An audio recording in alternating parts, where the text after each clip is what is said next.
ونستعينه ونستغفره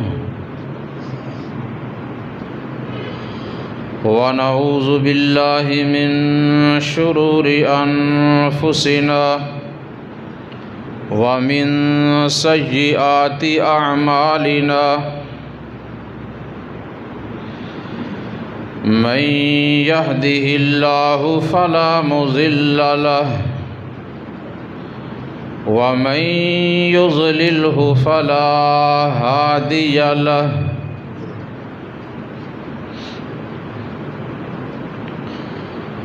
وأشهد أن لا إله إلا الله وحده لا شريك له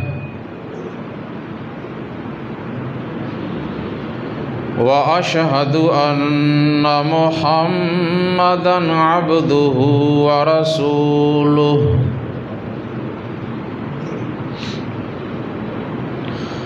أما بعد فإن خير الحديث كتاب الله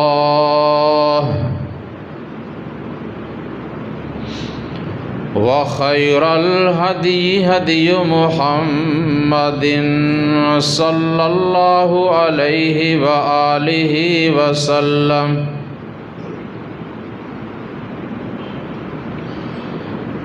وشر الأمور محدثاتها وكل محدثة بدعة وكل بدعة ضلالة وكل ضلالة في النار.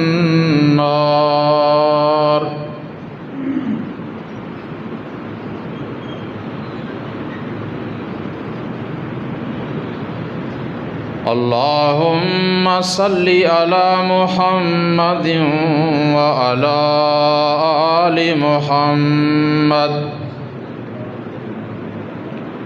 كما صليت على إبراهيم وعلى آل إبراهيم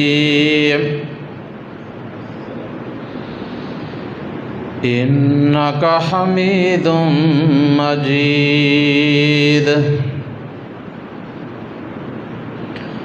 اللهم بارك على محمد وعلى آل محمد كما باركت على إبراهيم وعلى آل إبراهيم إنك حميد مجيد.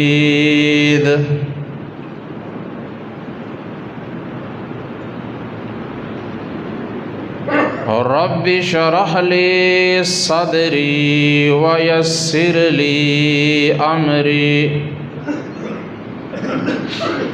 واحلل عقدة من لساني يفقه قولي. رب زدني علما.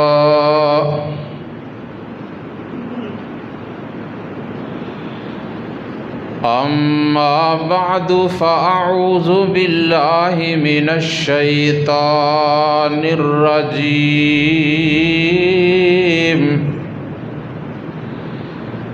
بسم الله الرحمن الرحيم.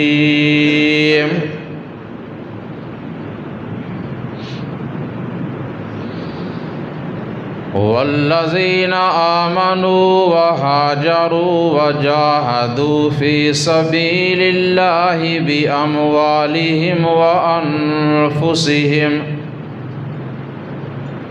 والذين آووا ونصروا أولئك هم المؤمنون حقا لهم مغفرة ورزق كريم.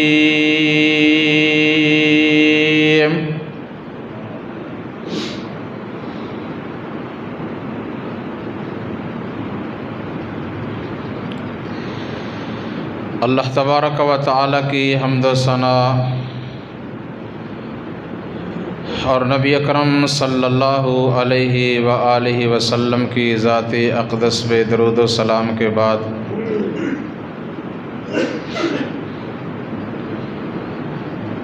محترم سامعین،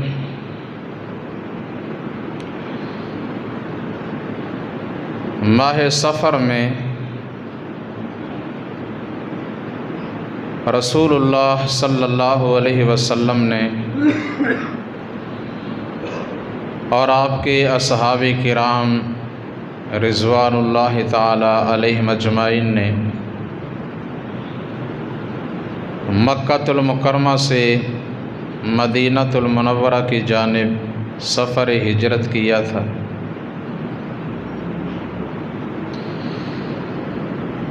جو کہ بڑا ہی اہم سفر ہے۔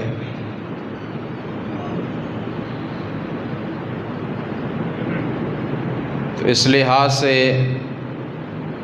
اس سفر ہجرت کے بارے میں قرآن و حدیث کی روشنی میں کچھ ایسی باتیں آپ کے سامنے بیان کرنا چاہتا ہوں جن میں ہمارے لیے بڑا سبق ہے اور بڑی عبرتناک باتیں ہیں۔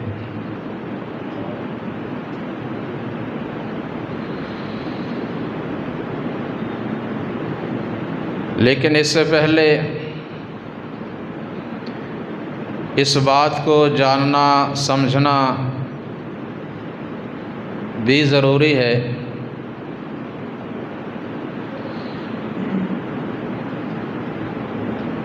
کہ جب آپ صلی اللہ علیہ وسلم ابھی مکہ المکرمہ میں ہیں اور مدینہ طیبہ میں آپ گئے ہی نہیں، تو وہاں کے لوگ مہاجرین کے انصار کس طرح بن گئے، کیسے انہوں نے آپ صلی اللہ علیہ وسلم اور مہاجرین مسلمانوں کے لیے جگہ بنائی، ان کے لیے گھر خالی کیے اور اپنے مال ان کے لیے پیش کر دیے۔ یہ شوق، یہ جذبہ ان میں کس طرح پیدا ہوا؟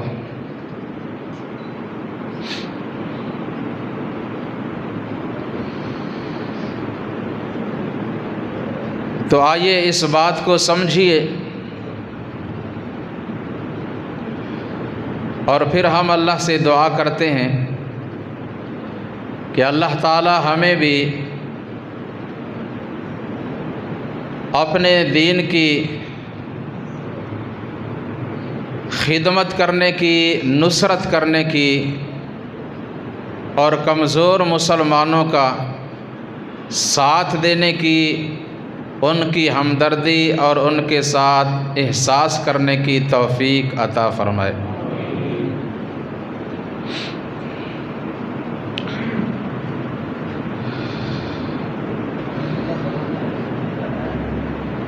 رسول اللہ صلی اللہ علیہ وسلم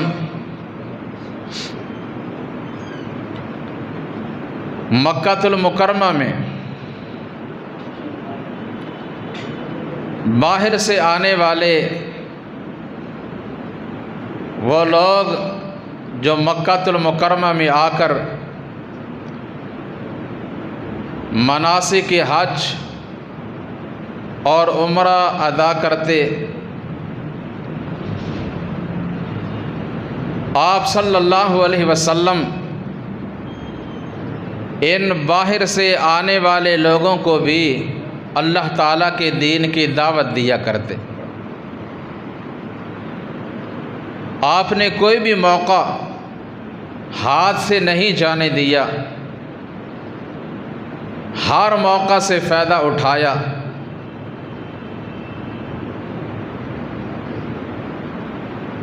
تو آپ جانتے ہیں جب آپ دن کے وقت، دن کے اجالا میں لوگوں کو اللہ کی طرف بلاتے تو مخالفین، مشرکین آپ کی بات کی تردید کرتے اور لوگوں کو آپ سے دور رہنے کی تلقین کرتے، جن میں سب سے پیش آپ کا سکا چچا ابو لہب تھا۔ یہ لوگ جب دیکھتے کہ رسول اللہ صلی اللہ علیہ وسلم کسی سے بات کر رہے ہیں تو یہ جا کر کہہ دیتے کہ لوگوں معاذ اللہ، یہ تو مجنون ہے، جادوگر ہے، یا اس پہ جادو کیا گیا ہے، اس کی بات نہ سننا ورنہ تم بھٹک جاؤ گے، گمراہی میں چلے جاؤ گے، اپنے دین پہ قائم رہنا۔ لیکن آپ صلی اللہ علیہ وسلم ان کی باتوں کی پرواہ نہ کرتے، آپ نے اپنی کوشش کو جاری رکھا، وہ اپنا کام کرتے رہے اور آپ صلی اللہ علیہ وسلم اپنا کام کرتے رہے۔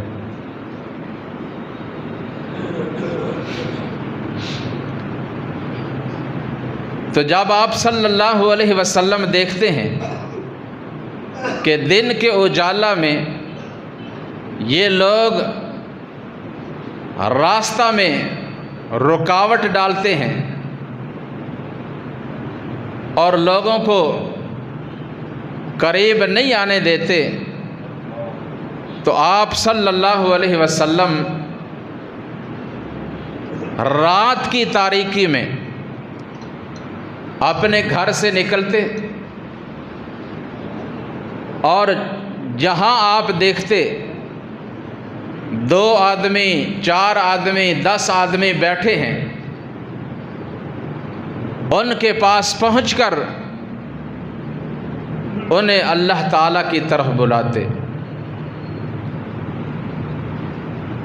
اسی طرح آپ صلی اللہ علیہ وسلم موسم حج میں ہی اپنے گھر سے نکلے اور چلتے چلتے آپ صلی اللہ علیہ وسلم مینا میں تشریف لے گئے، جو کہ بیت اللہ سے تقریباً 3 میل کے فاصلہ پہ ہے۔ پیدل آپ رات کے اندھیرے میں گئے، وہاں مختلف قبائل الگ الگ بیٹھے ہیں، آپ نے ان سب کو اللہ کی طرف بلایا، اور اسی طرح مدینہ سے آئے ہوئے کچھ لوگ خزرج قبیلہ کے،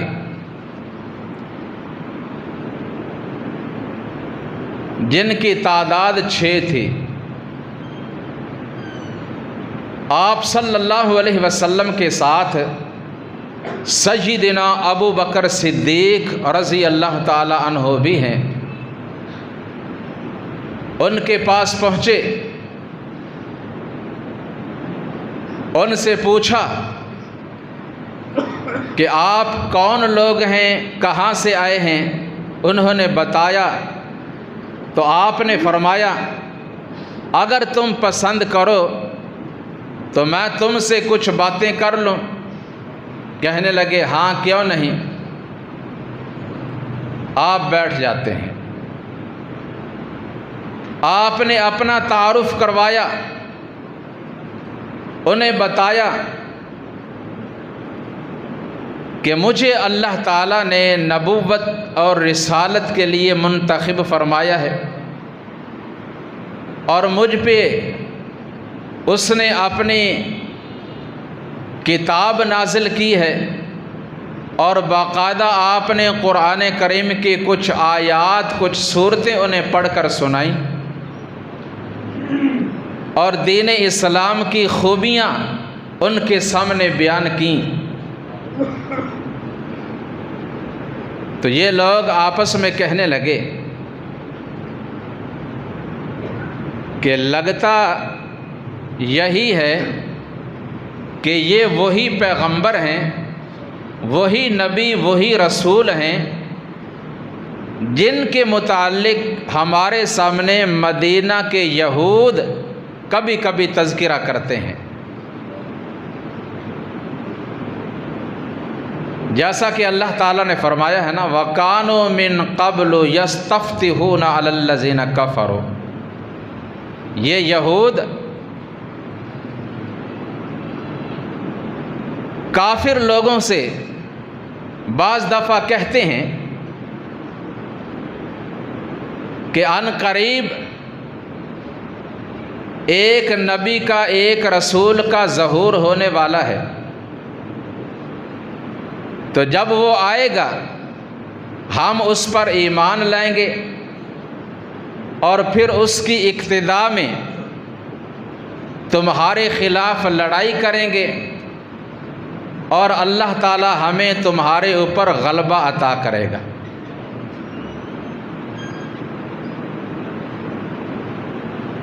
مگر جب آپ صلی اللہ علیہ وسلم آ گئے تو انہوں نے نہ مانا، یعنی یہود نے، اس ضد کی وجہ سے کہ وہ یہ سمجھتے تھے کہ وہ آخری رسول ہم بنی اسرائیل میں سے آئے گا، لیکن وہ بنی اسرائیل میں آنے کی بجائے قریش مکہ سے آئے، اس لیے انہوں نے انکار کیا۔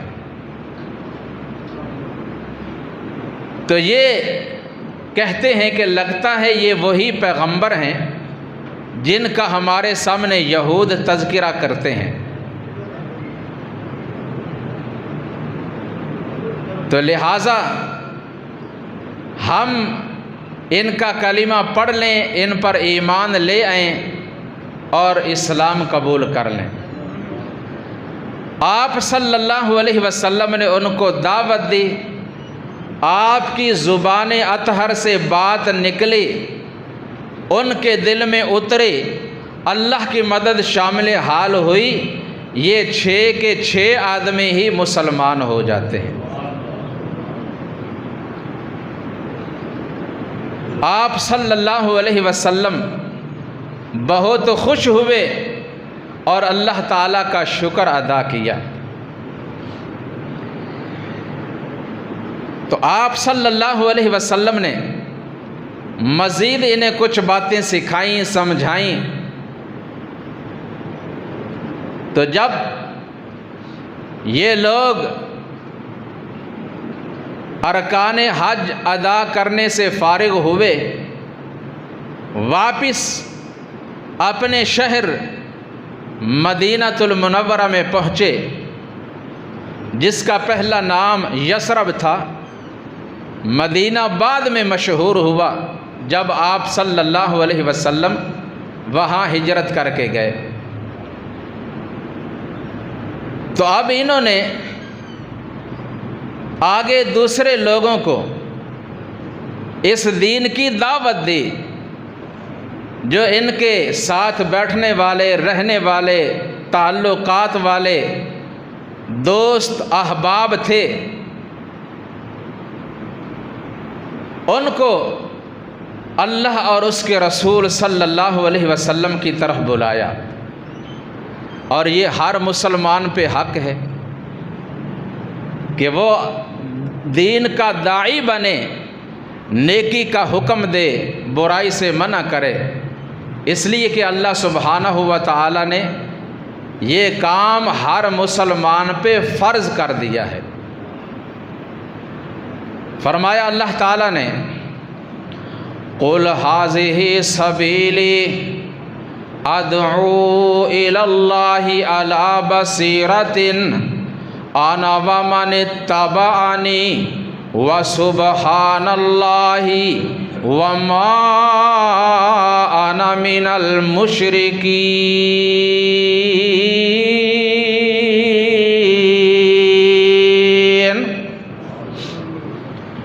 اے محبوب صلی اللہ علیہ وسلم، آپ فرما دیں، اعلان کر دیں، لوگوں کو بتا دیں کہ میرا یہ مشن ہے، میرے ذمے یہ کام ہے، میرا یہ کام ہے، صرف میرا ہی نہیں بلکہ میرے ہر امتی کا، ہر مسلمان کا، ہر کلمہ پڑھنے والے کا کیا کام؟ ادعو الی اللہ علی بصیرۃ، کہ ہم بصیرت کے ساتھ، حکمت کے ساتھ، دانائی کے ساتھ لوگوں کو اللہ کی طرف بلاتے رہیں۔ انا ومن اتبعنی وسبحان اللہ وما انا من المشرکین۔ ہم خود بھی اللہ کی عبادت کریں، لوگوں کو بھی اللہ کی طرف بلائیں، اور میں شرک کرنے والوں میں سے نہیں ہوں، میں بھی مشرک نہیں، اور جو میرا امتی ہے وہ بھی مشرک نہیں ہو سکتا۔ تو یہ ہر مسلمان کی ذمہ داری ہے۔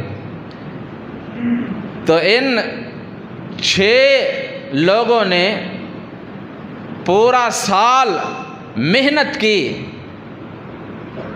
دعوت الی اللہ، امر بالمعروف، نہی عن المنکر کا کام کیا۔ اللہ تعالیٰ نے مدد کی۔ جب اگلا سال آیا نا حج کا، تو یہ بھی دوبارہ پھر حج کے لیے مکہ میں آئے اور اپنے ساتھ 6 اور آدمی مسلمان کر کے لائے۔ پہلے کتنے تھے؟ 6، اب دوبارہ جب آئے تو کتنے ہو گئے؟ 12۔ جب ہم یہ عزم کریں، پختہ ارادہ کریں اور کوشش کریں کہ ہم نے یہ کام کرنا ہے، آج ہم اکیلے جمعہ پڑھنے کے لیے آئے ہیں، اگلے جمعے جب آئیں گے تو کوشش پوری ہوگی کہ اپنے ساتھ ایک آدمی اور لے کر آئیں، تب ہی کامیابی ہوتی ہے نا، تب ہی یہ کام آگے بڑھتا ہے۔ اللہ تعالیٰ نے ہمیں توفیق عطا فرما دی، ہم اس کے گھر میں حاضر ہوئے، یہ اس کا بڑا خاص فضل ہے، انعام ہے۔ اس پہ جتنا بھی ہم اس کا شکر ادا کریں کم ہے، لیکن کوشش یہ ہونی چاہیے کہ اپنے ساتھ مزید آدمی لے کر آئیں۔ تو جب ہر آدمی یہ کام کرے گا نا، تو آپ دیکھیں گے مسجد میں جگہ نہیں ملے گی، خطبہ شروع ہونے سے پہلے ہی مساجد آپ کو بھری ہوئی نظر آئیں گے، لیکن ہم یہ کام کرتے ہوئے، یہ بات کرتے ہوئے شرماتے ہیں۔ اللہ تعالی ہمیں یہ کام کرنے کی توفیق عطا فرمائے۔ تو جب یہ مکہ میں پہنچے، رسول اللہ صلی اللہ علیہ وسلم سے ملاقات کی۔ آپ صلی اللہ علیہ وسلم نے انہیں حکم دیا کہ تم لوگ رات کے وقت مینا میں جمرہ عقبہ کے پاس فلاں گھاٹی میں جمع ہونا، اور میں بھی تمہارے پاس آ جاؤں گا۔ حسب پروگرام یہ وہاں پہنچے، آپ صلی اللہ علیہ وسلم بھی تشریف لائے، ان کے ساتھ بیٹھے، تو آپ صلی اللہ علیہ وسلم نے وہ جو نئے آدمی آئے تھے ان سے بھی بیعت لی، اور یہ جو 6 پہلے تھے ان سے بھی، ان سب 12 آدمیوں سے آپ صلی اللہ علیہ وسلم نے باقاعدہ بیعت لی۔ بیعت کیا ہوتی ہے؟ عہد لینا، حلف لینا کہ تم یہ کام کرو گے اور ان کاموں سے دور رہو گے۔ یہ جو ہمارے ہاں پیری مریدی کا سلسلہ ہے نا، جو پیر اپنے مریدوں سے بیعت لیتے ہیں، مردوں سے بھی لیتے ہیں، عورتوں سے بھی لیتے ہیں، ان کے ہاتھ اپنے ہاتھوں پہ رکھواتے ہیں، تو اس کا کوئی تصور شریعت اسلامیہ میں نہیں ملتا۔ بیعت صرف وقت کے نبی پر، وقت کے پیغمبر کے ہاتھ پہ ہوتی ہے یا خلیفہ وقت کے ہاتھ پر، اس کے علاوہ اور کسی کے ہاتھ پر بیعت نہیں کی جاتی۔ یا نبی یا خلیفہ کسی کو اپنا نمائندہ بنا کر کسی قوم کی طرف بھیجیں تو یہ اس کی طرف سے بیعت لیں گے، اس کے علاوہ نہیں۔ بہرحال آپ صلی اللہ علیہ وسلم نے ان سے کچھ شرائط پر بیعت لی، جن شرائط پر اللہ تعالیٰ نے آپ کو بیعت لینے کا خود حکم دیا۔ صحیح بخاری کی حدیث، حضرت عبادہ ابن صامت رضی اللہ تعالیٰ عنہ بیان کرتے ہیں کہ رسول اللہ صلی اللہ علیہ وسلم نے ہم مسلمانوں سے ان 6 شرائط پر بیعت لی جن پر اللہ تعالیٰ نے آپ کو بیعت لینے کا حکم دیا۔ وہ کیا ہیں؟ میں سمجھتا ہوں کہ اگر ہم بھی ان باتوں کو یاد کر لیں اور ان پر کاربند رہنے کا عزم کر لیں، ان کی پابندی کر لیں، تو یہی کافی ہے، کسی اور کے ہاتھ پہ بیعت کرنے کی ضرورت ہی نہیں۔ ہماری اللہ اور اس کے رسول صلی اللہ علیہ وسلم سے بیعت ہو جائے گی۔ فرمایا اللہ تعالیٰ نے،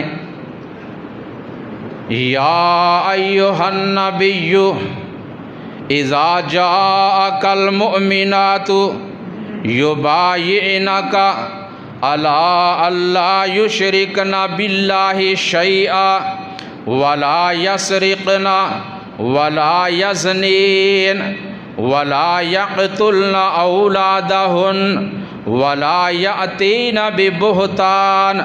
ببہتان یفترینہ بین ایدیہن وارجلہن ولا یعصینک فی معروف فبایعہن واستغفر لہن اللہ ان اللہ غفور رحیم۔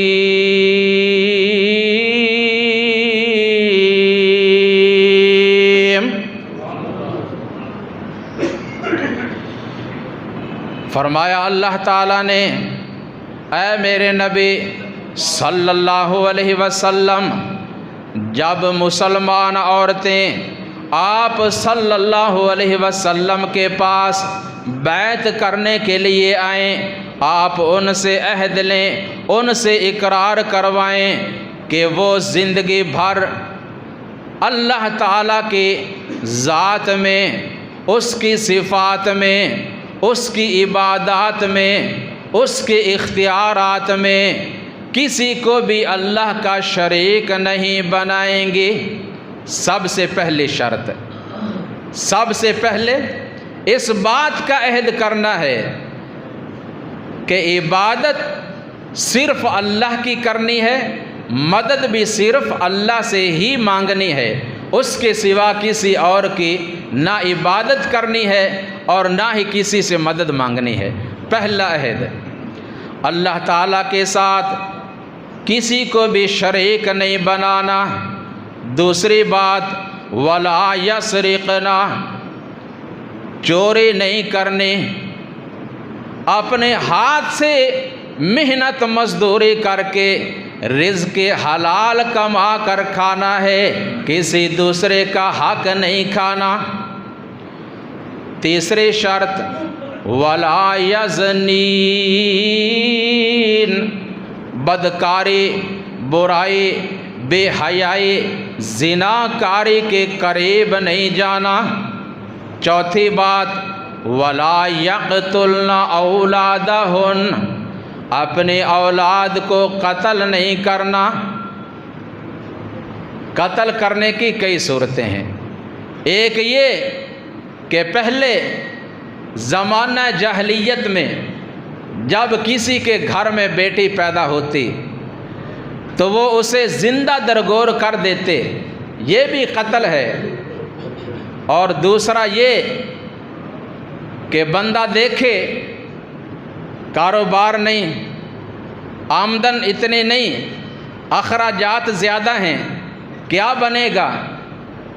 تو وہ اولاد کو پیدا ہوتے ہی قتل کر دے، یا پیدا ہونے سے پہلے ہی کوئی ایسا سلسلہ بنائے کہ اولاد ہو ہی نہ، جسے ہمارے ہاں منصوبہ بندی کا نام دیا جاتا ہے۔ تو یہ چیز جائز نہیں ہے۔ اللہ تعالیٰ نے فرمایا وَلَا تَقْتُلُوا أَوْلَادَكُمْ خَشْيَةَ إِمْلَاقٍ نَحْنُ نَرْزُقُهُمْ وَإِيَّاكُمْ إِنَّ قَتْلَهُمْ كَانَ خِطْئًا كَبِيرًا۔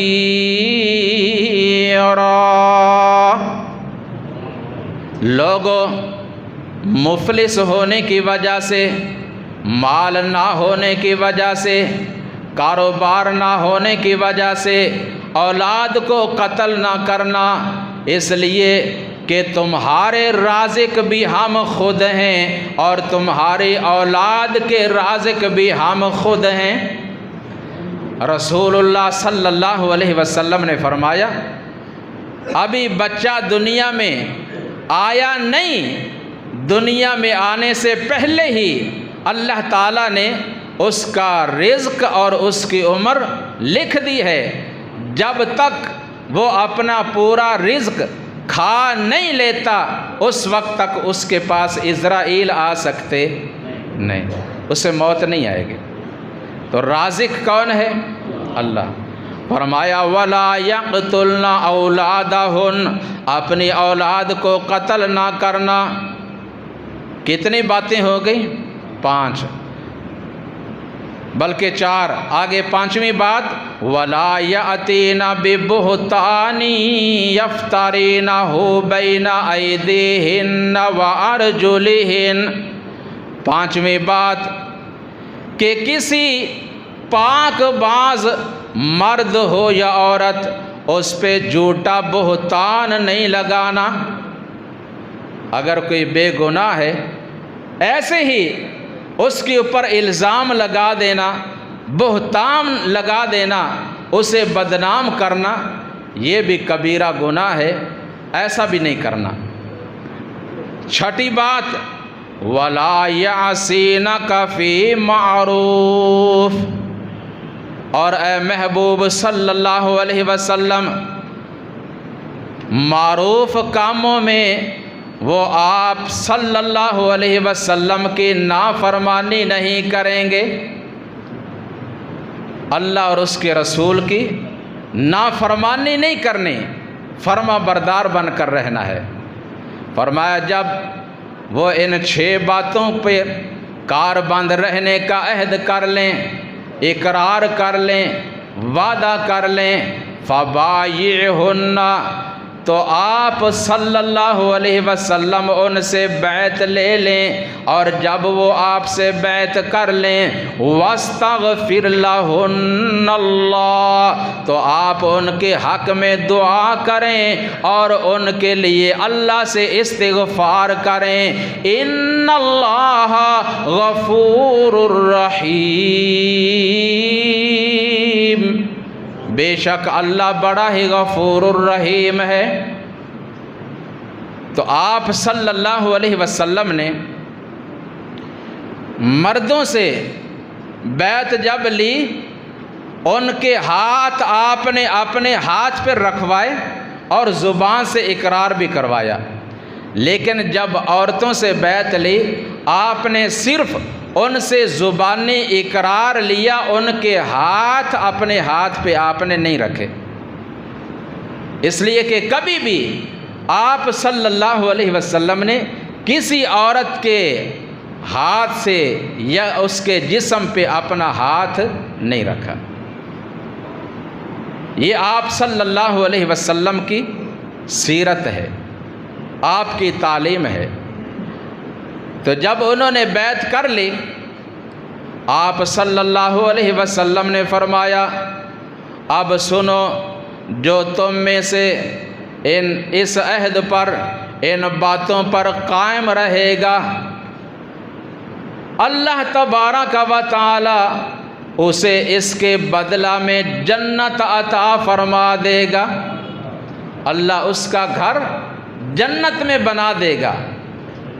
لیکن تم میں سے جو عہد شکنی کرے گا، اس بیعت کو توڑے گا یا کسی بھی بات میں مخالفت کرے گا، اس کے بعد اگر دنیا میں اسے سزا مل گئی، حد لگ گئی، وہ تو اس کا کفارہ ہو جائے گی، لیکن اگر اسے دنیا میں سزا نہ ملی، بچ گیا، تو پھر اس کا معاملہ اللہ کے ساتھ ہے، وہ چاہے اسے عذاب دے اور چاہے تو اسے معاف کر دے۔ تو انہوں نے آپ صلی اللہ علیہ وسلم کے ہاتھ پہ بیعت کی، پھر واپس گئے تو آپ صلی اللہ علیہ وسلم نے ان کے ساتھ اپنی طرف سے ایک اپنے نوجوان، اپنے پیارے اور جان نثار صحابی کو مبلغ، معلم بنا کر بھیجا، مدرس بنا کر بھیجا کہ جاؤ وہاں مدینہ میں رہ کر انہیں قرآن پڑھانا ہے، انہیں دین اسلام سکھانا ہے، انہیں تعلیم دینی ہے، ان کی تربیت کرنی ہے۔ اور وہ نوجوان صحابی کون تھے؟ سیدنا مصعب بن عمیر رضی اللہ تعالی عنہ، جو بڑے خوبصورت اور پیاری آواز والے، بڑے احسن طریقہ سے قرآن کریم کی تلاوت کرنے والے، آپ صلی اللہ علیہ وسلم نے انہیں ان کے ساتھ بھیجا۔ یہ مدینہ میں گئے اور وہاں آپ کے ایک صحابی حضرت اسد بن زرارہ رضی اللہ تعالی عنہ کے گھر مہمان ٹھہرے۔ تو انہوں نے سال بھر خوب محنت کی، گھر گھر جا کر، مختلف قبائل کے پاس جا کر انہیں اللہ کی طرف بلایا، دین حق کی دعوت دی، امر بالمعروف نہی عن المنکر کا کام کیا، دن کے اوقات میں بھی اور رات کی گھڑیوں میں بھی۔ اور ان کی کامیابی کے بڑے واقعات ہیں۔ ایک دفعہ یہ مدینہ طیبہ سے نکلے، بنو عبد الاشہل قبیلہ کی ایک شاخ بنو ظفر کے ہاں پہنچے، ان کے ایک باغ میں داخل ہوئے، وہاں ایک کنواں تھا، اس کنویں کے پاس بیٹھ جاتے ہیں، اور چند اور مسلمان بھی ان کے ساتھ تھے۔ اب اس قبیلہ کے دو سردار دور سے بیٹھ کر دیکھ رہے ہیں، سعد بن معاذ، اسید بن حضیر رضی اللہ تعالی عنہما، جو ابھی مسلمان نہیں ہوئے تھے، اپنی قوم کے سردار تھے دونوں۔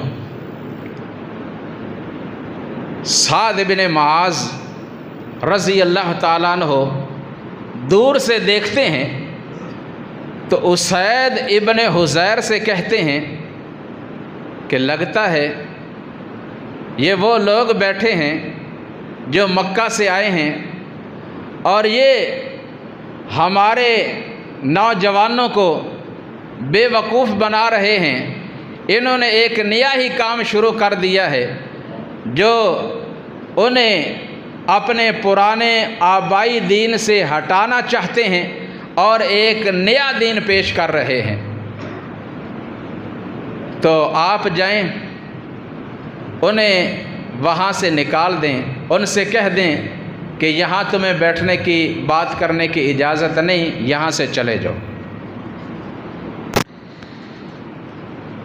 اسید بن حضیر نیزہ اٹھاتے ہیں، وہاں پہنچتے ہیں اور وہاں جاتے ہی ان پہ برس پڑے، تم یہاں کیوں آئے ہو؟ کس کی اجازت سے آئے ہو؟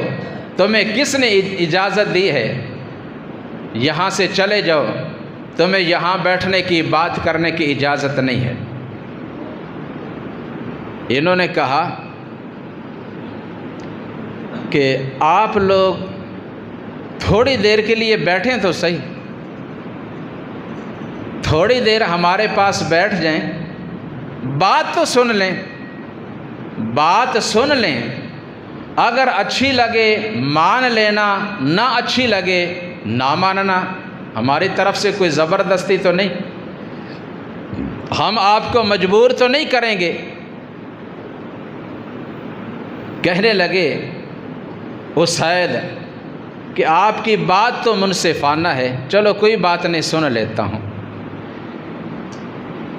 داعی، مبلغ تحمل مزاج ہونا چاہیے، اس کے اندر صبر، حوصلہ اور قوت برداشت ہونی چاہیے۔ اگر بعض دفعہ کوئی سخت بات کرے بھی تو اسے سننا چاہیے اور صبر کرنا چاہیے، اللہ اس پہ بھی اجر عطا فرماتے ہیں۔ اللہ سبحانہ و تعالی نے نبی اکرم صلی اللہ علیہ وسلم کو ابتدا میں ہی یہ سبق دیا تھا اور فرمایا یا ایھا المدثر قم فانذر وربک فکبر وثیابک فطہر والرجز فہجر ولا تمنن تستکثر ولربک فاصبر۔ اے محبوب صلی اللہ علیہ وسلم، اے کملی والے پیغمبر، اٹھیں، لوگوں کے سامنے اپنے رب کی بڑائی بیان کریں، اپنے رب کی توحید بیان کریں، اپنا لباس پاک صاف کر لیں اور ہر قسم کی نجاست سے الگ رہیں۔ والی ربی کا فصبر، اور جب آپ یہ کام کریں گے آگے سے آپ کو بہت سی باتیں سننے کو ملیں گی، لیکن آپ نے اپنے رب کے لیے صبر کرنا ہوگا۔ آپ صلی اللہ علیہ وسلم کو اللہ نے یہ سبق دیا اور آپ نے اپنی امت کو یہ سبق دیا۔ تو جب حضرت مصعب بن عمیر رضی اللہ تعالیٰ عنہ نے فرمایا آپ ہمارے پاس بیٹھیں، ہماری بات سنیں، اگر صحیح لگے مان لینا، نہ اچھی لگے نہ ماننا۔ اب بھی یہاں اکثر یہ معاملہ پیش ہوتا ہے، جب کسی کو شرک سے، بدعات سے، رسومات سے منع کیا جاتا ہے اور توحید، سنت، قرآن کریم، حدیث مصطفیٰ صلی اللہ علیہ وسلم کی طرف بلایا جاتا ہے، لوگ بڑا غصہ کرتے ہیں۔ ہمیں یہی کہنا چاہیے کہ بھائی بات سن لو، ایسے ہی نہیں باہر سنی سنائی باتوں میں آ کر کہ یہ تو گستاخ ہیں، یہ ایسے ہیں، یہ ویسے ہیں، یہ تو نبی صلی اللہ علیہ وسلم کو مانتے نہیں۔ بھائی آؤ تو صحیح، بات سنو تو صحیح، اور سننے کے بعد پھر فیصلہ کرنا کیا واقعہ ہی ہم اس طرح کے ہیں، تو سننے سے پتہ چلے گا۔ جب یہ بیٹھ گئے، سیدنا مصعب بن عمیر رضی اللہ تعالی عنہ نے اللہ تبارک و تعالی کی توحید بیان فرمائی، اللہ کی پہچان کروائی، نبی اکرم صلی اللہ علیہ وسلم کی نبوت و رسالت کو بیان کیا، آپ صلی اللہ علیہ وسلم کے اوصاف بیان کیے اور دین اسلام کی خوبیوں کو بیان کیا، اور قرآن کریم کے کچھ آیات کی تلاوت کی، قرآن پڑھ کر سنایا۔ اس لیے کہ اللہ تعالیٰ نے فرمایا فَذَكِّرْ بِالْقُرْآنِ مَنْ يَخَافُ وَعِيدٍ، آپ لوگوں کو قرآن کے ذریعے نصیحت کیا کریں۔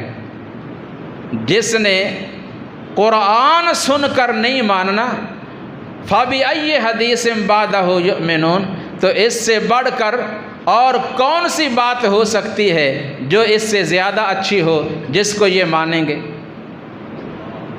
سب سے احسن، سب سے اچھی، سب سے عمدہ بات قرآن مجید ہے۔ سیدنا مصعب رضی اللہ تعالی عنہ سورہ الزخرف کی ابتدائی آیات کی تلاوت کرتے ہیں، بسم اللہ الرحمن الرحیم،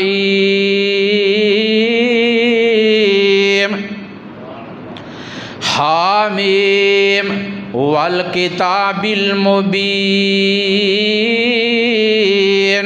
انا جعلناہ قرآنا عربیا لعلکم تعقلون، وَإِنَّهُ فِي أُمِّ الْكِتَابِ لَدَيْنَا لَعَلِيٌّ حَكِيمٌ، أَفَنَضْرِبُ عَنْكُمُ الذِّكْرَ صَفْحًا أَنْ كُنْتُمْ قَوْمًا مُسْرِفِينَ، وَكَمْ أَرْسَلْنَا مِن نَّبِيٍّ فِي الْأَوَّلِينَ وَمَا يَأْتِيهِم مِّن نَّبِيٍّ إِلَّا كَانُوا بِهِ يَسْتَهْزِئُونَ، فَأَهْلَكْنَا أَشَدَّ مِنْهُمْ بَطْشًا وَمَضَىٰ مَثَلُ الْأَوَّلِينَ۔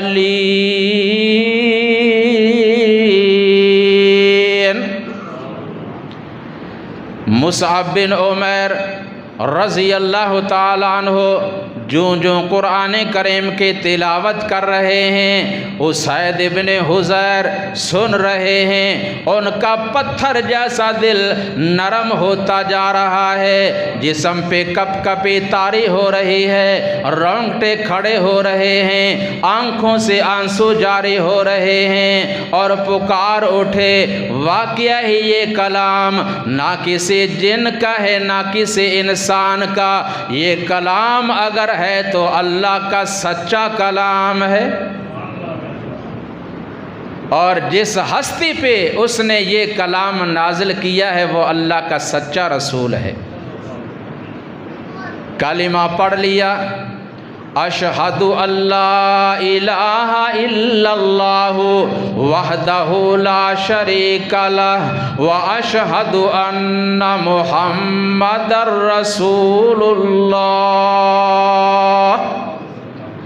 اسلام قبول کیا، واپس آئے، ان سے بڑے سردار جنہوں نے بھیجا تھا سعد بن معاذ رضی اللہ تعالی عنہ پوچھنے لگے، ہاں میں نے تمہیں بھیجا تھا کہ ان لوگوں کو اپنے باغ سے باہر نکال دو، کیا بنا؟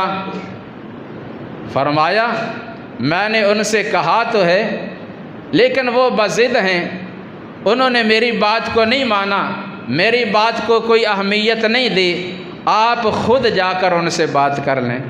نیت کیا تھی کہ یہ بھی جائیں گے، بات سنیں گے، امید ہے کہ ان پر بھی ان کی بات کا اثر ہو جائے۔ گئے، یہ بھی جاتے ہی ان پہ برس پڑے، انہوں نے آگے سے وہی کہا جو پہلے کہا تھا، اور ان کے سامنے بھی قرآن کریم کی مزید آیات، ان سے اگلی آیات تلاوت کی۔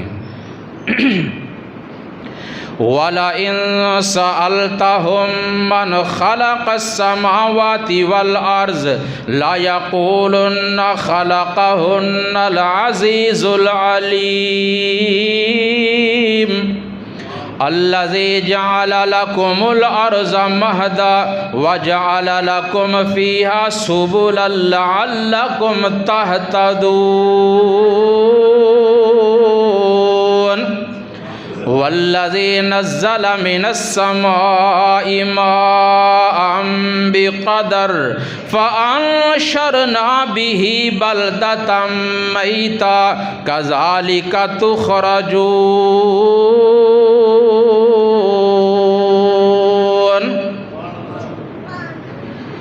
انہوں نے بھی جب قرآن سنا سخت دل نرم ہو گیا، اللہ تعالیٰ نے سینہ کھول دیا، یہ بھی بیٹھ گئے اور کہنے لگے واقعہ ہی یہ کلام اللہ کا سچا کلام ہے، اور جس ہستی پر یہ کلام نازل ہوا ہے وہ اللہ کے سچے رسول ہیں۔ انہوں نے بھی کلمہ پڑھا، اسلام قبول کر لیا، مسلمان ہو گئے۔ انہوں نے اللہ کا شکر ادا کیا کیونکہ یہ ان کے لیے بڑی عظیم کامیابی تھی۔ پھر یہیں پہ بس نہیں کہ خود مسلمان ہو گئے اور بیٹھ گئے، باقی لوگ جو کرتے ہیں کرتے رہیں، ہمیں کیا۔ یہ جو ہم کہتے ہیں نا ہم نے اپنے آپ کو ٹھیک کر لیا ہے، باقی لوگ جہاں لگے ہیں لگے رہیں، ہمیں کیا، ہم نے اپنا کام سیدھا کرنا ہے۔ ایسا نہیں ہونا چاہیے۔ اسی وجہ سے تو زوال آتا ہے، جرائم بڑھتے ہیں، اور جب جرائم بڑھ جائیں تو اللہ کی طرف سے مختلف شکلوں میں عذابات نازل ہوتے ہیں، کہیں زلزلہ، کہیں طوفان، کہیں قحط سالیاں، اور کہیں سیلاب، مختلف پریشانیاں، بیماریاں۔ اس لیے اللہ تعالیٰ نے سورہ ہود میں پہلی قوموں کی ہلاکت بیان کرنے کے بعد آخر میں فرمایا فَلَوْلَا كَانَ مِنَ الْقُرُونِ مِنْ قَبْلِكُمْ أُولُو بَقِيَّةٍ يَنْهَوْنَ عَنِ الْفَسَادِ فِي الْأَرْضِ إِلَّا قَلِيلًا مِّمَّنْ أَنْجَيْنَا مِنْهُمْ۔ اگر بعد میں آنے والے لوگ فتنہ فساد سے، حرام کاری سے، شرک سے اور دیگر جرائم سے منع کرتے، نیکی کا حکم دیتے، تو تباہی اور ہلاکت نہ آتی، بچے رہتے لوگ۔ لیکن انہوں نے یہ کام کیا نہیں، جرائم بڑھتے گئے، اللہ ناراض ہو گیا، اور پھر جب عذاب آیا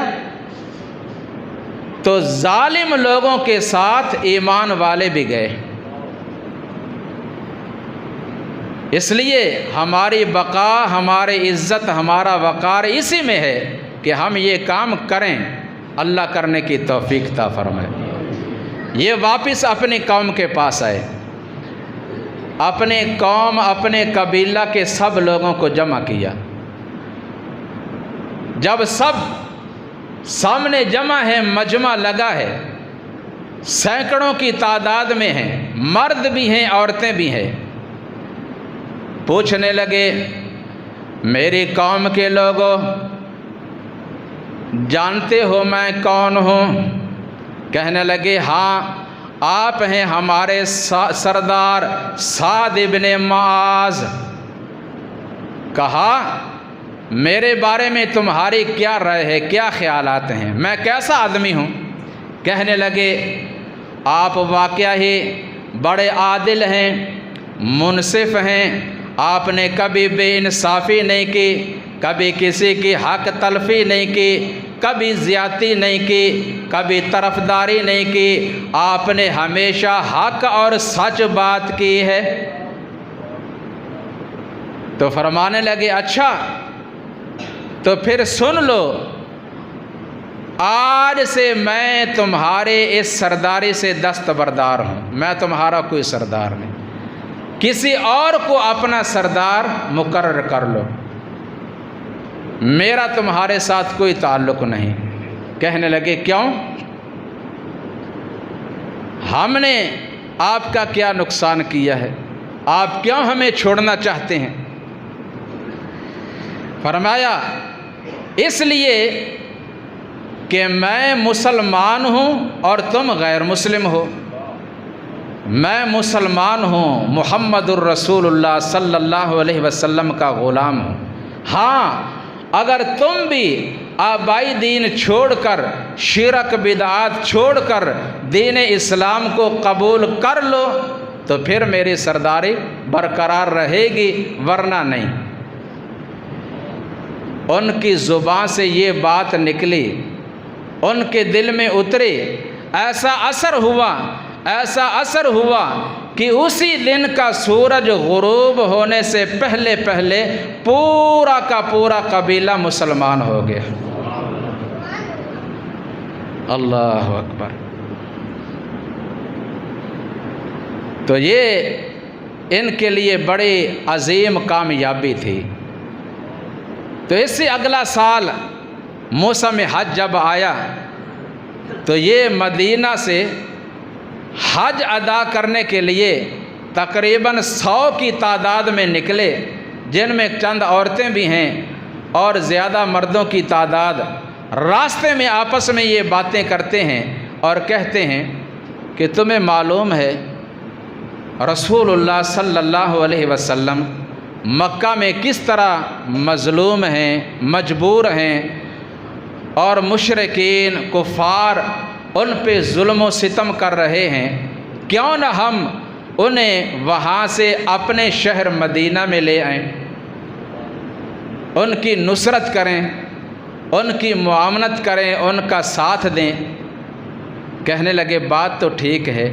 تو اس بات پہ اتفاق ہو گیا، اور جب یہ مکہ میں پہنچے رسول اللہ صلی اللہ علیہ وسلم سے ملاقات کی، آپ نے مزید انہیں کچھ باتوں کی تعلیم دی، تو انہوں نے آپ صلی اللہ علیہ وسلم کو یہ پیشکش کی کہ آپ یہاں سے ہجرت کر کے ہمارے پاس مدینہ میں تشریف لے آئیں، ہم آپ صلی اللہ علیہ وسلم کا ہر طرح سے دفاع کریں گے، آپ کا ساتھ دیں گے۔